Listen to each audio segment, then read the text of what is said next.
Hi ladies, I'm gonna do my signs and symptoms that led to my big fat positive after infertility for 2 years. If you've watched my other vlogs, then you know that I suffer PCOS, um, endometriosis, thyroid problems, um, hi, high prolactin, and fibroids in my uterus.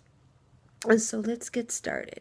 My period that month that I conceived, and all these symptoms were so different compared to the symptoms I had the month before, and I tracked them for 2 years. Like, I tracked them for 2 years, so they were all different compared to the previous months. Maybe some were slightly similar, but they were all mostly different. So anyways, I had an induced period with the pill. It's like a kind of like a progesterone pill. I'm actually a nurse and I can't I've been so tired lately. I can't think of the name of it. But anyways, I took that pill and then had an induced cycle. So that was the cycle that I took soy isoflavins. So I read online such good reviews, and if I wasn't pregnant that month, that was the month.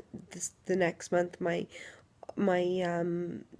doctor, my OBGYN, she was going to put me on Clomid. So that's when I did research and I found isoflavins, and I tried everything. I'm telling you, Fertilade, Fertile CM,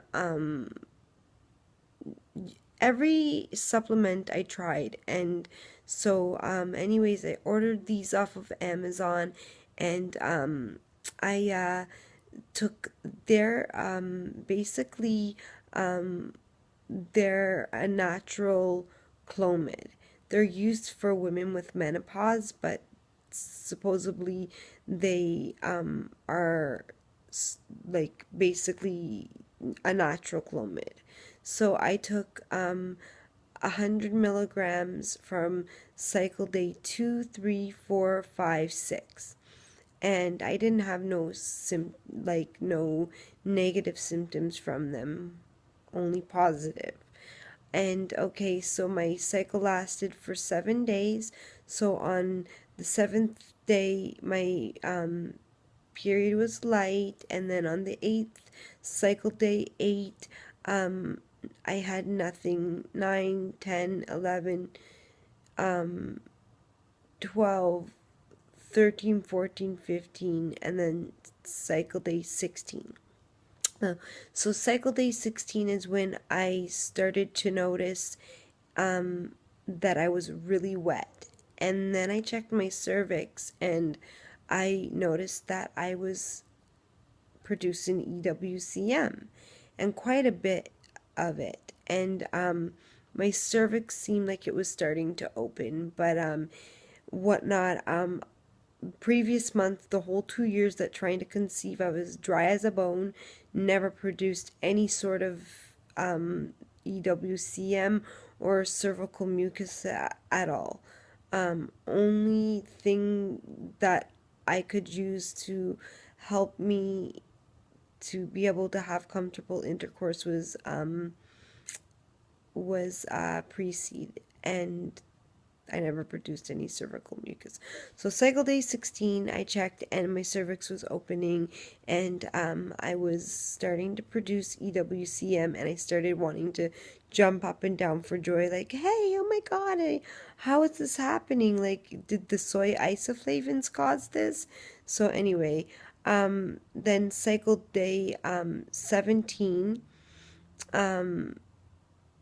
I still had the WCM, and then cycle day 18, I still had the EWCM. Cycle day 19, still had the EWCM. And then on cycle day 17, I was in the washroom. I'm backtracking. I was in the washroom. I went pee, and I felt like something was coming out of me. Well, like fluid, right? So I TMI put my hand underneath my, you know, and it just fell into my hand. And I literally put it on the toilet paper, and it literally could stretch like 4 to 5 inches. There was so much of it, and I even thought, oh my gosh, like, is something wrong?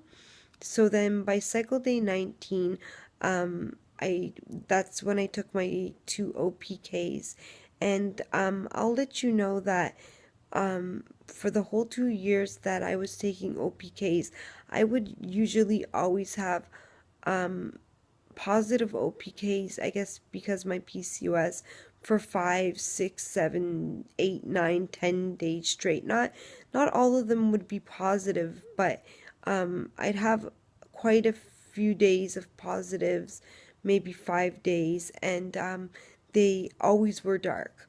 And so I would start like cycle day 8 if I got a period that month, cycle day 8 and onwards, even until up until my period, they always were dark.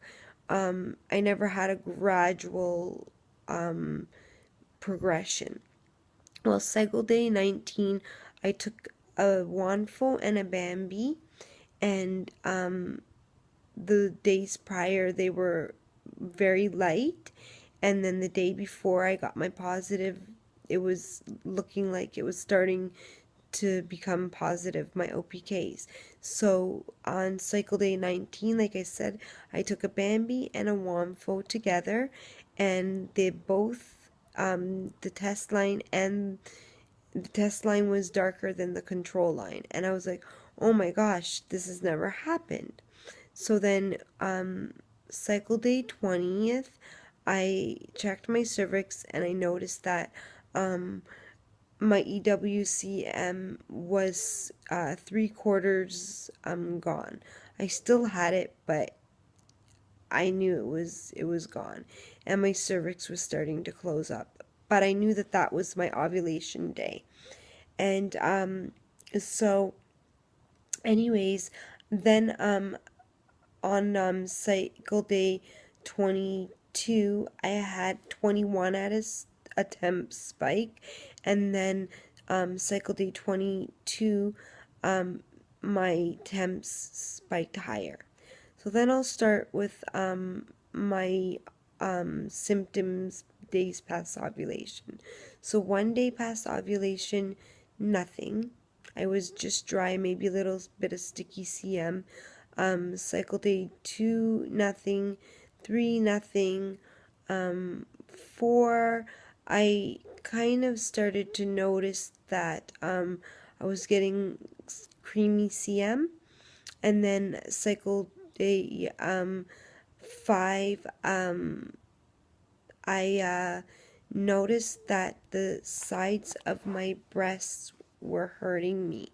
And that started actually, I forgot, that started on 3DPO. And they weren't painful, but they were just tender. And I did not know this, but I read in online and in a couple of fertility books that it's a good sign that the sides of your breasts hurt. It's usually an indication that ovulation has occurred. I don't know. I can't remember what the reasoning is behind it, but the hormones cause the sides of the breast to hurt. So then, cycle day 6 is when I started noticing symptoms. So I started noticing on cycle day 6 that I was producing more creamy CM. My nipples started to hurt, and I started getting this like pinching pain near my ovary groin area, where it was like a throbbing pain, and it was like somebody was poking me in that spot with a pencil. And then 7 DPO, I still had that, and then the CM started to increase. And then what I noticed that was different was when I checked my cervix at 7 and 8 DPO, um, my cervix seemed like spongy, if that makes sense. It was like touching like a puckered lip, like, and it just seemed swollen. Like when I would touch it, it just seemed like a swollen little balloony, spongy kind of thing. And that was very different. I've never felt that before with my cervix, and I've been checking for 2 years. So then ATPO, I noticed that I started having like um that groin pinching pain. It never went away. It lasted. It's still on ATPO. I had it, and it started like kind of going towards my back. And then I started having like lower in my pelvic area, like kind of like burning pain. Like I don't know if it was in my uterus or what, but it felt kind of like a burning pain and similar to when you're going to get your period, um, but kind of different. And that 9 DPO, I started peeing like crazy. Like, I mean, I would drink a cup of coffee and literally have to go pee within 5 minutes of drinking it. It was so insane. It just was, I was like in total shock. Like, I'm having all these symptoms, and could it be? But I didn't believe it. And but let me tell you, 10 DPO, I still was peeing like crazy. That pain, that like poking pain by my groin area never went away. And then I noticed that when I picked my dog's poopy outside, my toy poodle, and she poops like the size of like your baby finger, like it's nothing. But when I was picking it up, I noticed that the smell was so strong to me, and usually it's not. Well, poop stinks, but anyways.